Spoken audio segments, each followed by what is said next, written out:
నాగర్ కర్నూలు జిల్లా అచ్చంపేట నల్లమలలో శివనామ స్వరంతో మారుమ్రోగుతున్న శివస్వాముల పాదయాత్ర శ్రీశైలం మల్లన్న దర్శనానికి తండోపతండాలుగా రామదండులాగా కదిలిన శివస్వాములు ఎండలకు సైతం లెక్క చేయకుండా కాళ్లు బొబ్బలు వచ్చినా అంతా శివయ్యపై భారం వేసి కాలినడకన సాగిస్తున్న శివస్వాములు వయస్సును సైతం లెక్క చేయకుండా చిన్నారులు వందల కిలోమీటర్ల మేర పాదయాత్ర చేస్తుంటే చూసేవారు నివ్వెరపోవాల్సిందే.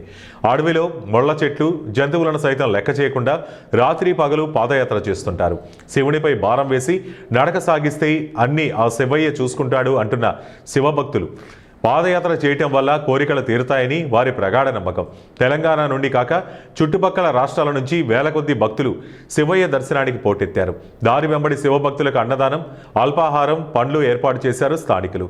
అడవిలో అక్కడక్కడ టెంట్లు వేసి భక్తులకు ఆశ్రయాన్ని ఇస్తున్నారు.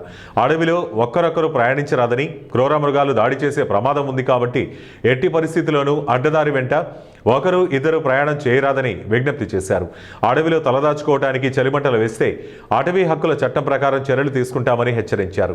శివయ్య దర్శనం కోసం వందల కిలోమీటర్ల దూరం నుండి వచ్చిన శివభక్తులపై పోలీసులు లాఠీచార్జీ చేయటం ప్రభుత్వానికి సిగ్గుచేటని విమర్శించారు. శ్రీశైలం శివుని దర్శనం కోసం వెళ్ళే ప్రతి ఒక్కరికి ఇక్కడ మేము అన్నదానము, ధ్యాన పరిచయాన్ని, అహింసా పరిచయాన్ని యొక్క కార్యక్రమాన్ని ఇక్కడ మొదలుపెట్టి దిగ్విజయంగా కొనసాగిస్తున్నాం. సో ఇటు హైదరాబాద్ నుంచి కానీ ఇతర రాష్ట్రాల నుంచి కానీ శ్రీశైలం వెళ్ళే ప్రతి వారు కూడా ఇక్కడ వటవర్లపల్లిలో ఉన్న ఆశ్రమాన్ని ఒకసారి సందర్శించి వారు అక్కడ భోజనం చేసి అక్కడ ధ్యాన పరిచయాన్ని తెలుసుకుని అందరూ ప్రతి ఒక్కరూ కూడా అహింసాయుతులు అవ్వాలని మన గాదే నగేష్ గారు వారి యొక్క లక్ష్యంలో భాగంగా ఈ యొక్క ఆశ్రమాన్ని స్థాపించి ముందుకు కొనసాగుతున్నారు. మిత్రులారా, ఈ రహదారిలో వటవర్లపల్లి అనేటువంటి గ్రామంలో ఇక్కడ మేము శ్రీ శివ పిరమిడ్ ధ్యాన కేంద్రము అనేటువంటిది నెలకొల్పడం జరిగింది. ఇది 2015 నుంచి ప్రతి సంవత్సరం ఇక్కడ శివరాత్రికి 11 రోజుల మునుపు అన్నదానము, తర్వాత ధ్యానదానము చేయడం అనేటువంటిది జరుగుతూ ఉంది.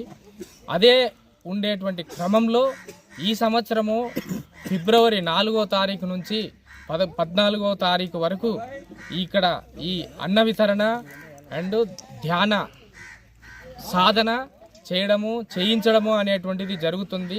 కాబట్టి అందరూ మీరు వినియోగించుకోవాల్సిందిగా మా యొక్క మనవి. సప్లై చేయడం చాలా సంతోషదాయకం. ఇదంతా ప్రపంచ శాంతిని వర్ధిల్లినట్టుగా, అంటే మానవాళి మొత్తం కూడా శివతత్వంలో అందరం ఏకత్వంలో భిన్నత్వం అందరం ఒకటే అన్నట్లు సమానత్వానికి ఇది దారితీస్తున్నటువంటి ఈ శివదీక్ష మాలల ద్వారా చాలామంది ధర్మానికి కట్టుబడి మరి మానవాళ్ళందరూ కూడా ప్రపంచ శాంతి అంతా కూడా ఒకేలాగా ఉండాలని చెప్పి మరి శివుడు ఎట్లయితే ఆధ్యాత్మికంగా మరి సోషలిస్టు అది ఎక్కువ అంటే అభిషేకాలకు లేకపోతే ధనవంతులకు దేవుడు కాదు, పేదవాళ్ళందరికీ కూడా దేవుడు. అందరి లోపల